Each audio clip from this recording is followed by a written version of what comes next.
మీరేమన్నా అడ్వైజ్ ఇచ్చేటట్లు ఉంటే ఇవ్వండి. విజయరమణారావు గారు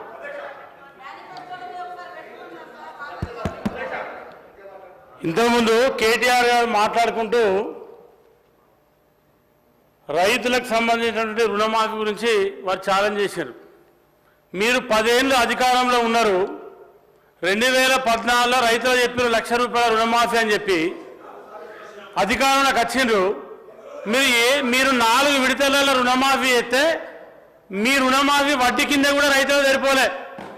మళ్ళీ 2018లో చెప్పిన రైతు రుణమాఫీ అని చెప్పి 2018 డిసెంబర్లో ఎన్నికలైతే 2019లో రుణమాఫీ చేస్తామని చెప్పింది మీరు. కానీ 2019లో రుణమాఫీ చేయలే మీరు. 2021-22 సంవత్సరంలో లాస్ట్ 2 ఏళ్ళు చేస్తే రైతులకు వడ్డీ సరిపోలే. మీరు ఇంతకుముందు అన్నారు ఛాలెంజ్ చేస్తున్నా నేను, మీ రైతు రుణమాఫీ జరగలేదు, మీరు 6-7 కోట్ల కన్నా ఎక్కువ ఇయ్యలేదని చెప్పి మీరు ఎవరు చెప్తా ఉన్నారు. దగ్గర 20 నుండి 21,000 కోట్ల రైతులకు రుణమాఫీ చేసేటువంటి ప్రభుత్వం కాంగ్రెస్ ప్రభుత్వం. మీకు దమ్ము ధైర్యం చీము నెత్తులు ఉంటే మీరు నా నియోజకవర్గం రండి. 70% మంది రైతుల రుణమాఫీ జరగకపోతే నేను రాజీనామా చేస్తా, నువ్వు రాజీనామా చేస్తావా? కేటీఆర్ నువ్వు చెప్పు. కానీ వట్టిగానే నువ్వు కొండారెడ్డి పైన పోతావా, లేకపోతే ఇక్కడికి పోతావా అక్కడికి పోతావా అని చెప్పి మీరు మాట్లాడుతూ ఉన్నారు. మీరు వట్టిగానే మీరు ఏంటంటే అబద్ధాన్ని, ఒక నిజాన్ని 100 సార్లు అబద్ధం చెప్పి దాన్ని నిజం చేసేటువంటి ప్రయత్నం చేస్తూ ఉన్నారు. అంతే తప్ప ఇవాళ మీరు వాటర్ విషయంలో కూడా కాళేశ్వరం గురించి కాళేశ్వరం గురించి మీరు చాలా గొప్పగా చెప్పే ప్రయత్నం చేశారు. మీరు కట్టినాక మా ఉమ్మడి కరీంనగర్ జిల్లాలో కాళేశ్వరం ప్రాజెక్టు కట్టారు. మేడిగడ్డ కానీ అన్నారం కానీ సున్నిల కానీ మీరు కట్టినటువంటి ప్రాజెక్టు 3 ఏళ్ళు తిరగకుండా ముచ్చటగా కూలిపోయిన. అంటే మీరు ఏ రకంగా మీరు మీ ప్రభుత్వం అవినీతి పాల్పడదో ఇంతకంటే ఎక్కువ నిదర్శనం అవసరం లేదు. మా జిల్లాలో కట్టినటువంటి ప్రాజెక్టు ఉన్నాయి.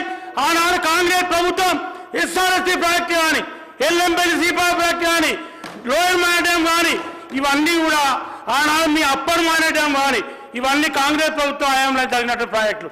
కనీసం మేము కట్టినటువంటి ప్రాజెక్టులు కడెం ప్రాజెక్టు కానీ వరద వస్తే ప్రాజెక్టు మీదికెళ్ళి గేట్ల మీదకెళ్ళి నీళ్లు పోయినాయి.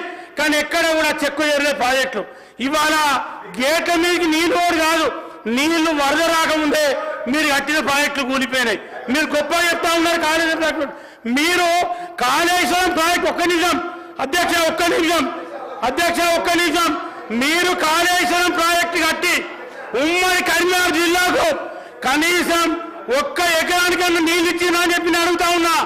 మా రైతులు పొట్టగొట్టి, ఉమ్మడి కరీంనగర్ జిల్లా రైతులు పొట్టగొట్టి కేసీఆర్ గారు, హరీష్ రావు గారు, కేటీఆర్ గారు మీ ప్రాంతాలకు నీళ్లు తీసుకుపోయే ప్రయత్నం చేశారు.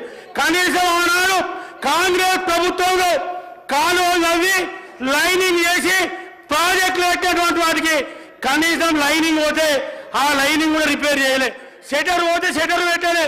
మీరా ఇవాళ కాంగ్రెస్ ప్రభుత్వం గురించి మాట్లాడేది? మీకు మాట్లాడే నైతిక హక్కు లేదు, చిత్తశుద్ధి లేదు. మీరు అబద్ధాలు చెప్పి ప్రజలను రైతులను నమ్మించి మోసం చేసేటువంటి ప్రయత్నం చేస్తూ ఉన్నారు. ఇలా రైతుల రుణమాఫీ జరిగితే కూడా రుణమాఫీ జరగలేదని చెప్పేటువంటి ప్రయత్నం చేస్తూ ఉన్నారు.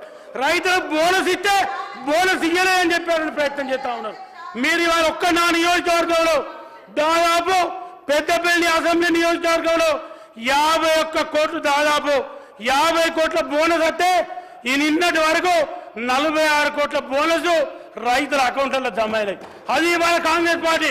ఆనాడు మీరు ఒక్క రైతు కన్నా రైతు బోనస్ ఇస్తామని చెప్పి రైతు కన్నా 1 క్వింటాల్ వడ్ల కన్నా మీరు బోనస్ ఇచ్చినా అని చెప్పి అడుగుతా ఉన్నా. మీకు మాట్లాడే నైతిక హక్కు లేదు.